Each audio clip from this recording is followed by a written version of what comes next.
Kembali lagi di Cerita Cinta Channel. Jangan lupa like, comment, and subscribe ya. Terima kasih. Selamat ya Jenar, sekarang kamu resmi jadi anggota keluarga Pranata, ucap Dimas sambil mengulurkan tangannya. Terima kasih Tuan Dimas, ucap Jenar kikuk. Sebenarnya Jenar tidak tahu apa yang harus dia lakukan. Ini bukan pernikahan yang ia inginkan, meskipun pernikahan ini terbilang mewah. Namun tetap saja dia hanya sebagai pengantin di sini. Entah mengapa, relung hati Jenar terasa tercubit saat menyadari bahwa ia hanya pengganti. Kok Tuan sih, panggil kakak aja, atau abang juga boleh, ucap Dimas sambil tersenyum, dan dibalas senyuman juga oleh Jenar. Betapa beruntungnya Non Tata kalau sampai jadi menikah dengan Tuan Arya, tapi kenapa dia memilih pergi coba? Sangat disayangkan, batin Jenar. Selamat ya Kak Jenar, sekarang lo resmi jadi kakak ipar gue, ucap Bian sambil tersenyum. Kakak ipar, ucap Jenar membeo, lalu matanya melirik ke samping bertepatan dengan Arya yang tengah melihatnya dengan wajah datarnya. Yaps, kakak Jenar, goda Bian sambil tersenyum, namun malah mendapat tabokan di bahunya dari Jenar. Ya, kakak-kakak, enak aja, aku gak mau dipanggil kakak, umur aku aja 3 tahun di bawah Mas Bian, ujar Jenar dengan cemberut kesal, membuat Bian semakin terkekeh. Gak apa-apa, aku ikhlas kok jadi terbontot, ucap Bian lagi, membuat Jenar memberengut kesal. Gak, pokoknya aku gak mau dipanggil kakak, ucap Jenar kekeh. Iya, di rumah status kamu kakak ipar, tapi di luar adik aku, ucap Bian pada akhirnya. Bian memang sedari awal sudah menyayangi Jenar, namun Bian tak tahu rasa sayang apa itu yang telah tumbuh. Jenar dan Arya tengah duduk di kursi pelaminan, namun Jenar tampak asik bercanda gurau dengan Bian yang duduk di kursi samping pelaminan, sehingga posisi Jenar memunggungi Arya, dan itu membuat Arya tampak kesal. Bian, sebaiknya kamu pergi, ucap Arya dingin. Kenapa bang? Tanya Bian menggoda. Abang cemburu ya kalau pengantinnya dibawa orang 2 kali, goda Bian sambil terkekeh. Pergi sekarang atau abang stop uang jajan kamu, ancam Arya dengan sorot mata tajam. Tentu saja Bian takut karena selama ini uang jajan dia berasal dari Arya. Iya, Kak Jenar, hati-hati, abang aku itu orangnya serem, bisik Bian di telinga Jenar, membuat Jenar seketika menoleh ke arah Arya, dan benar saja, Jenar melihat tatapan mata Arya yang begitu mengerikan. Setelah kepergian Bian, suasana kembali hening. Arya sibuk dengan ponselnya, sedangkan Jenar bersenandung kecil untuk menghilangkan kebosanannya. Matanya terus mengamati suasana pesta, namun ia tak bisa ikut menikmatinya.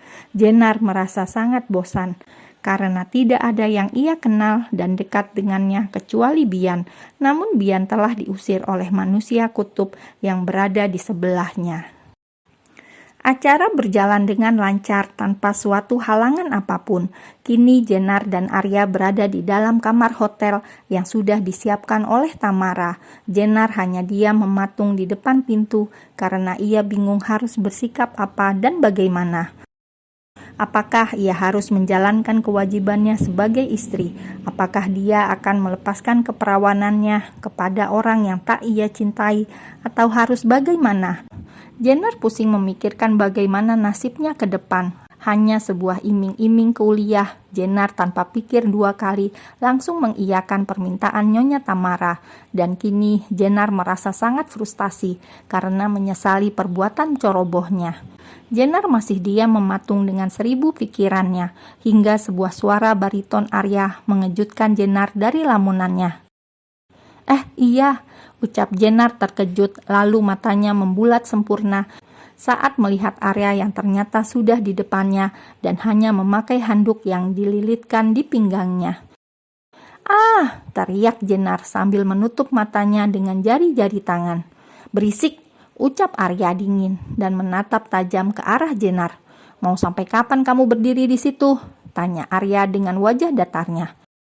Perlahan Jenar membuka jari-jari tangannya yang menutupi mata, lalu segera membalikkan tubuhnya untuk menghadap ke pintu. Aku akan mandi, tapi ucap Jenar terbata karena gugup. Jantungnya berpacu sangat cepat saat melihat tubuh Arya yang bertelanjang dada. Tapi apa? Kata Arya sambil memicingkan matanya. Aku tidak bisa membuka resleting baju, gumam Jenar lirih, membuat Arya menghela nafasnya dengan kesal. Tanpa berkata, Arya langsung membuka resleting yang berada di punggung Jenar. Sesaat Arya terdiam dan tanpa sadar, ia menelan salivanya saat menatap punggung Jenar yang begitu mulus. Tuan, ucap Jenar menyadarkan Arya dari lamunannya. Arya langsung mendorong tubuh Jenar hingga Jenar hampir terperosok ke pintu. Bisa pelan gak sih? Gumam Jenar pelan namun sangat kesal. Cepatlah mandi sana, ucap Arya datar, lalu ia segera pergi memakai baju, sedangkan Jenar langsung ke kamar mandi dengan perlahan, karena kini bagian belakangnya terbuka lebar dan bila tangannya tak mendekap bagian depannya, sudah dipastikan bahwa gaun itu akan lolos dengan mudah. Gaun yang digunakan Jenar sangatlah besar dan berat, juga rumit menurut Jenar. Baju ini kalau ditimbang berapa kilo sih? Berat banget. Gerutu Jenar yang sedari tadi kesusahan berjalan sambil memegang gaunnya juga mendekap bagian depannya. Ini lagi sepatu. Jenar melepaskan sepatunya, lalu ia lemparkan ke sembarang arah. Jenar rasanya ingin menangis. Karena sedari tadi ia berjalan tak juga sampai ke kamar mandi. Ia menyesal kenapa tadi ia berdiam lama di depan pintu, sehingga Arya membantu membuka resleting gaunnya tepat depan pintu. Jenar berjalan dengan susah payah sambil mengumpat kebodohannya dan juga bos yang kini jadi suaminya itu. Dasar gak punya perasaan, om-om gak ada akhlak, suami gak punya hati, gerutu Jenar sepanjang jalan menuju kamar mandi. Setelah sampai, ia langsung keluar dari gaun sialan itu dan melemparkannya. Lalu ia segera duduk melonjorkan kakinya di lantai kamar mandi. Kesel. Pekik Jenar tertahan agar Arya tak mendengarnya. Padahal Arya sedari tadi memperhatikan Jenar yang terus menggerutu juga mengumpatnya. Namun ia hanya diam menyaksikan penderitaan istri barunya. Arya memilih pura-pura tak melihat dan menjawab. Beraninya bocah itu mengumpatku, lihat saja nanti, geram Arya dalam hati. Jenar sudah selesai dengan ritual mandinya. Sungguh ini adalah mandi terlama bagi seorang Jenar. Setelah sekian lama tak menikmati hidupnya karena terus dikekang dan ditindas oleh ibu tiri juga saudara tirinya. Kini Jenar mulai bebas dan bisa menikmati hidupnya. Jenar menghabiskan waktu sampai 2 jam di dalam kamar mandi. Tentu saja ia menikmati berendam dalam batap. Kapan lagi coba, pikirnya. Ceklek. Jenar membuka pintu kamar mandi dan berjalan ke arah sofa. Jenar diam, memperhatikan Arya yang kini tengah asik mengotak-atik ponselnya, membuat Jenar menarik nafasnya panjang. Andai dia juga punya HP. Lalu ia teringat gaji dia bulan ini masih utuh sama sekali, belum berkurang. Jenar berpikir sejenak. Bukankah Nyonya Tamara sudah berjanji akan membiayai kuliahku? Berarti uang gajiku bisa kupakai beli HP dong ya. Batin Jenar sambil tersenyum dan manggut-manggut membuat Arya yang sedari tadi memperhatikan Jenar jadi mengerutkan dahinya. Arya melemparkan bantal ke wajah Jenar hingga membuat Jenar terkejut. Astaga, Tuan Arya, ucap Jenar menahan kesal.